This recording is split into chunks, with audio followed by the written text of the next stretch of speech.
İmparator emrine büyük bir ordu gönderiyor Haris. Başında da korkunç komutan Kolanos olacak. बिस्मिल्लाहिर्रहमानिर्रहीम। अस्सलाम वालेकुम दोस्तों, Khan fragment triple eight के साथ मैं हूं आपका मेज़बान नुमान खान।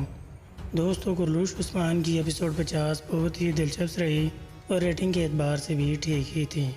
लिहाजा आज के हमारे मौज़ूआत ये होंगे कि सावची भाई और लैना खातून कहाँ पर मौजूद है और इस किस में क्यों नहीं दिखाई दिए, और उस्मान भाई तमाम सरदारों को इकट्ठा क्यों कर रहे हैं, इसके पीछे क्या वजह है। तो गए खान क्या उस्मान भाई के लिए कोई जाल या कोई मंसूबा बनाएगा जिसके बाद उस्मान भाई उसमें फंस पाएंगे या नहीं।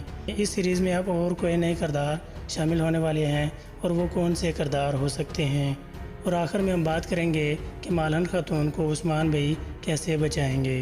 तमाम सवालों के जवाब जानने के लिए हमारे इस चैनल को सब्सक्राइब करें और बेल के नोटिफिकेशन को ऑन कर दें।